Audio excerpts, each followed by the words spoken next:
নমস্কার, প্রত্যেককে স্বাগত জানাই নেমো নিউজ ইউটিউব চ্যানেলে নতুন একটি ভিডিওতে।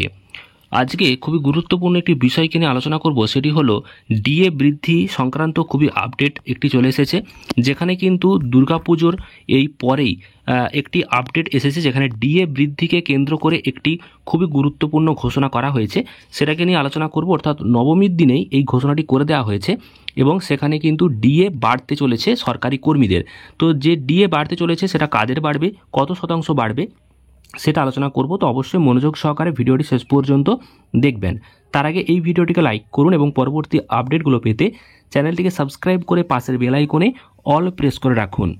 আপনারা অনস্ক্রিন দেখতে পাচ্ছেন, যেমনটা বলেছিলাম যে নবমীর দিনে এই বড় ঘোষণা, ডিএ বাড়লো কেন্দ্রীয় সরকারি কর্মীদের। অর্থাৎ কেন্দ্রীয় সরকারি কর্মীদের যে ডিএ বৃদ্ধি সংক্রান্ত আপডেট এসেছে, সেখানে কিন্তু বলা হচ্ছে যে গত 1 জুলাই থেকে কার্যকর হবে এই নয়া ঘোষণা।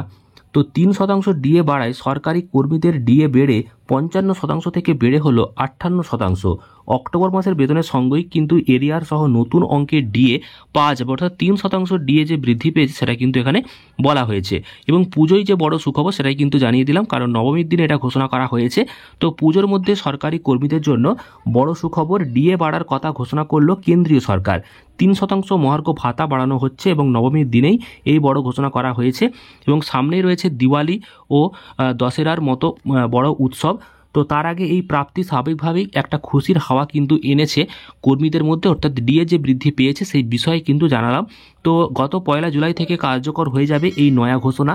3% ডিএ বাড়ায় সরকারি কর্মীদের, ডিএ বেড়ে দাঁড়ালো 55% থেকে 58%। এবং অক্টোবর মাসের বেতনের সঙ্গেই কিন্তু এরিয়ার সহ নতুন অঙ্কের ডিএ পাওয়া যাবে। জুলাই, আগস্ট ও সেপ্টেম্বর মাসের ডিএ পাওয়া যাবে অক্টোবরের বেতনের সঙ্গেই। এই আপডেটই কিন্তু রয়েছে, অর্থাৎ সপ্তম পে কমিশনের অধীনে থাকা সব কর্মী কিন্তু পাবেন এই বর্ধিত ডিএ। পেনশনভোগী বা পারিবারিক পেনশনভোগীরাও পাবেন এই বর্ধিত ডিএ। যাদের মাসিক বেতন 30,000 টাকা, তারা মাসে 900 টাকা করে বেশি পাবেন, এবং 40,000 টাকা যাদের বেতন তারা কিন্তু পাবেন 1200 টাকা বেশি। এছাড়াও যথাক্রমে 2700 এবং 3600 টাকা এরিয়ার পাবেন এই সমস্ত কর্মীরা। সাধারণত প্রতি বছর দুবার করে ডিএ ঘোষণা করা হয়, একবার জানুয়ারিতে আর একবার জুলাইতে। অনেক সময় পরে ঘোষণা করা হলেও এরিয়ার কিন্তু দেয়া হচ্ছে এবং এটা কিন্তু 3% বেড়েছে। এবং দুর্গাপূজার নবমীর দিনেই কিন্তু এটা ঘোষণা করা হয়েছে। 55% থেকে ডিএ বেড়ে হয়ে গেল 58%, এবং এটা অক্টোবর মাসের বেতনের সঙ্গেই কিন্তু যুক্ত হয়ে যাবে। এই আপডেট কিন্তু রয়েছে এবং সেটা আপনাদেরকে জানিয়ে দিলাম।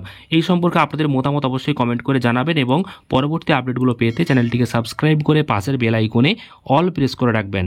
ধন্যবাদ।